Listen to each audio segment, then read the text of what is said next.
மக்களிடம் வெளிப்படையாக மன்னிப்பு கோரிய ஜனாதிபதி ரணில். மொட்டு கட்சியின் வேட்பாளர் நாட்டின் சொத்துக்களை விற்க மாட்டார், நாமல் சூளுரை. ஹைட்டியில் தீ விபத்துக்குள்ளான படகு 40 புலம்பெயர்ந்தோர் பலி.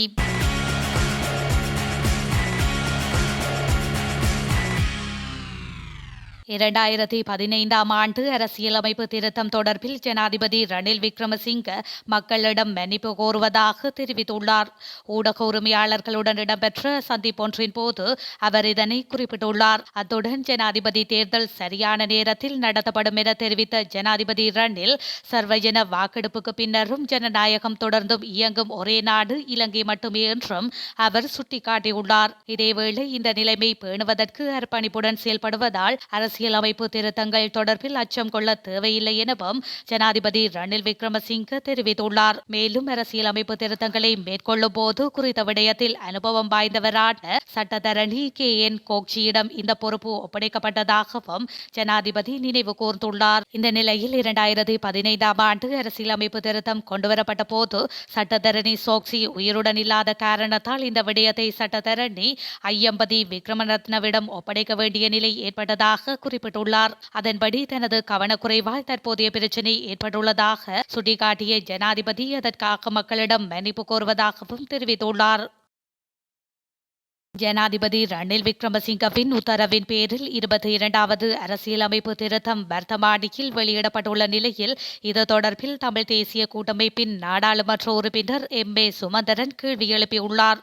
22வது அரசியலமைப்பு திருத்தம் வர்த்தமானி நேற்று வெளியிடப்பட்டுள்ளது. ஜனாதிபதியின் பதவிக்காலம் தொடர்பான அரசியலமைப்பின் 83வது சரத்தில் 6 வருடங்களுக்கு மேலென்ற சொற்றொடருக்கு பதிலாக 5 ஆண்டுகளுக்கு மேலென்ற வார்த்தை திருத்தம் செய்யப்பட்டுள்ளது. நீதியமைச்சர் கலாநிதி விஜயதாச ராஜபக்ஷ வர்த்தமானியில் வெளியிடுவதை தவிர்ப்பதற்காக நேற்று அறிவித்ததன் பின்னணியில் ஜனாதிபதியினால் நேற்று வர்த்தமானி வெளியிடப்பட்டது. இந்த நிலையில் அரசியலமைப்பின் 22வது திருத்த சட்டமூலத்தை தற்போது ஏன் கொண்டுவர வேண்டும், அதற்கான தேவை என்ன என்று சுமந்திரன் கேள்வி எழுப்பியுள்ளார். இது தொடர்பில் மேலும் கருத்து தெரிவித்த அவர், இந்த சட்டமூலத்தை தற்போது கொண்டு வருவதற்கான அவசியம் என்ன என கேள்வி எழுப்பியுள்ள அவர், எனது பார்வையில் இது வாக்காளர்களுக்கு குழப்பத்தை ஏற்படுத்துகின்றது. 22வது திருத்த சட்டம் மூலம் நாடாளுமன்றத்தில் 3/2 பெரும்பான்மையுடன் நிறைவேற்றப்பட்டால் அது குறித்து சர்வஜன வாக்கெடுப்பை நடத்துவதற்கான அதிகாரத்தை அரசமைப்பு ஜனாதிபதிக்கு வழங்குகின்றது என தெரிவித்துள்ள சுமந்திரன், தேர்தல் நடைபெறவுள்ள நிலையில் இது அதனை மேலும் குழப்பத்திற்குள்ளாகும். தற்போதைய ஜனாதிபதியின் பதவிக்காலத்தில் இது எத்தாக்கத்தையும் ஏற்படுத்தாத நிலையில் சர்வஜன வாக்கெடுப்பை நடத்துவது அவசியமற்ற விடயம் எனவும் தெரிவித்துள்ளார். தொடரோந்து ஊழியர்கள் தொடர்ந்தும் வேலைநிறுத்த போராட்டத்தில் ஈடுபட்டால் சேவையில் இருந்து விலகியதை போன்று பணி நீக்கம் செய்யப்படுவார்கள் என தெரிவிக்கப்பட்டுள்ளது. இந்த விடயத்தினை போக்குவரத்து மற்றும் நெடுஞ்சாலைகள் அமைச்சர் பந்துல குணவர்த்தன குறிப்பிட்டுள்ளார். ஹட்டன் தொடரோந்து நிலையத்தில் இன்று இடம்பெற்ற நிகழ்வொன்றில் கலந்து கொண்ட போதே அமைச்சர் இதனை சுட்டிக்காட்டியுள்ளார். இங்கு தொடர்ந்தும் கருத்து தெரிவித்த அவர், இதற்கு பிறகு தொடரோந்து வேலை நிறுத்தமில்லை, தொடரோந்து சேவை அத்தியாவசிய சேவை என வர்த்தமானி வெளியிடப்பட்டுள்ளது. தொடரோந்து திணைக்களத்துறை தொடர்பாக ஏதேனும் பிரச்சனை இருந்தால் கலந்துரையாட வேண்டும். இல்லையில் மக்கள் பாதிக்கப்படும் வகையில் வேலை நிறுத்தத்தில் ஈடுபட்டால் வேலையை கைவிட்டது போல் பணியிலிருந்து நீக்கப்படுவார்கள். நாம் அனைவரும் நாட்டின் சட்டங்களை மதிக்க வேண்டும், இல்லையெனில் நாம் பொது சேவை செய்ய முடியாது என அமைச்சர் தெரிவித்துள்ளமை குறிப்பிடத்தக்கது.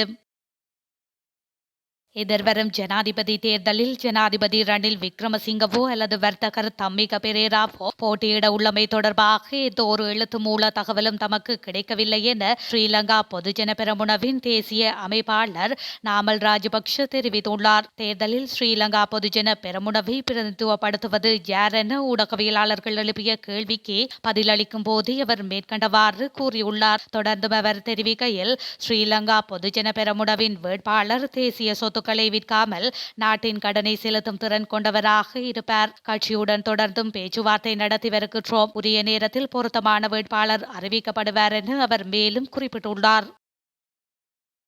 தமிழீழ விடுதலை புலிகளின் தலைவரை சந்திக்க தனக்கு வாய்ப்பு கிடைத்ததாகவும் அந்த சந்தர்ப்பத்தை என் வாழ்வில் மறக்க முடியாது எனவும் சாவகச்சேரி வைத்தியசாலையின் முன்னாள் பதில் வைத்திய அधीक्षகர் ராமநாதன் அர்ஜுனா தெரிவித்துள்ளார். தென்னிலங்கை தொலைக்காட்சி நிகழ்ச்சியொன்றில் கலந்து கொண்டு கருத்து தெரிவிக்கும் போதே மேற்கண்ட விடயத்தை வெளிப்படுத்தியதாக அவர் கூறியுள்ளார். தொடர்ந்தும் கருத்து வெளியிட்ட அவர், பழைய காயங்களை மீள தொடாதீர்கள், அதில் ரத்தம் நிரம்பி இருக்கின்றது, அவ்வாறு தொட்டால் அதிலிருந்து ரத்தம் தான் பெருக்கெடுக்கும். இலங்கைக்குள் இந்த நிலை தொடருமானால் நாம் எவ்வளவு ஆண்டுகள் சென்றாலும் எமது நாட்டை முன்னேற்ற நிலைக்கு கொண்டு செல்ல முடியாது. தமிழ் மக்களுடைய பழைய பாதைகளை நாம் ஒருபோதும் மறக்கப் போவதில்லை. இதேவேளை எனக்கு போராட்ட தமிழீழ வரலாறு பற்றிய பரந்தளவான அறிவு இல்லாவிட்டாலும் போராட்ட கால நிகழ்வுகள் பற்றியும் அவர்களது வலியும் எனக்கு புரியும் என்றும் அவர் குறிப்பிட்டுள்ளார்.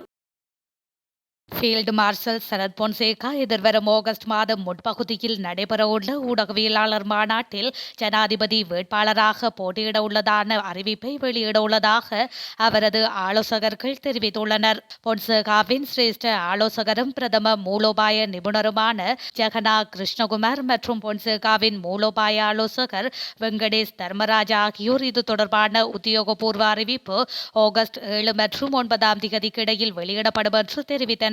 பொன்சேகா கட்சி சாராத சுயேட்சை வேட்பாளராக போட்டியிடுவார் என அவர்கள் உறுதிப்படுத்தியுள்ளனர். பொன்சேகாவிற்கு எம்பிக்கள், முன்னாள் எம்பிக்கள் மற்றும் முக்கிய பிரமுகர்கள் பலரின் ஆதரவை வழங்குவார்கள் என ஆலோசகர்கள் தெரிவித்தனர். பொன்சேகா தனது வேட்புமனுவை முன்னதாக அறிவிப்பார் என எதிர்பார்க்கப்பட்ட நிலையில் அறிவிப்பில் தாமதம் ஏற்படுவது ஏன் என்ற கேள்விக்கு முறையான அறிவிப்புக்கு முன்னதாக சில விஷயங்கள் இறுதி செய்யப்பட்டு வருவதாக இரு ஆலோசகர்களும் தெரிவித்துள்ளனர். சுரேந்திர வசந்த பெரேரா அல்லது கிளப் வசந்தவை கொள்ள வந்த 2 துப்பாக்கி சூடு நடத்தியவர்களை அடையாளம் கண்டுள்ளதாக காவல்துறையினர் தெரிவித்துள்ளனர். இக்கொலையுடன் தொடர்புடைய பெண் உட்பட மேலும் பலர் கைது செய்யப்பட உள்ளதாகவும் காவல்துறை வட்டாரங்கள் தெரிவிக்கின்றன. அதன்படி விசாரணைகளை மேற்கொண்ட காவல்துறையினர் சந்தேகத்தின் பேரில் 7 பேரை கைது செய்து நீதிமன்றில் முற்படுத்தி ஜூலை 22 தேதி வரை விளக்கமறியலில் வைக்கப்பட்டுள்ளனர். நீண்ட விசாரணையின் பின்னர் கொலையுடன் தொடர்புடைய பெண் உட்பட மேலும் பல சந்தேக நபர்களை காவல்துறையினர் கண்டுபிடித்துள்ளதுடன் கொலையின் பின்னர் துப்பாக்கி சூடு நடத்தியவர்கள் தப்பி செல்வதற்காக விசேட பேருந்து ஒன்று தயார்படுத்தப்பட்டு அவர்களை தப்பி சென்றுள்ளதாக மேலதிக காவல்துறை விசாரணைகளில் தெரியவந்துள்ளது. துப்பாக்கிச் சூடு நடத்திய இருவரும் முன்னாள் பாதுகாப்பு படையை சேர்ந்தவர்கள் எனவும் காவல்துறையினர் தெரிவித்துள்ளனர்.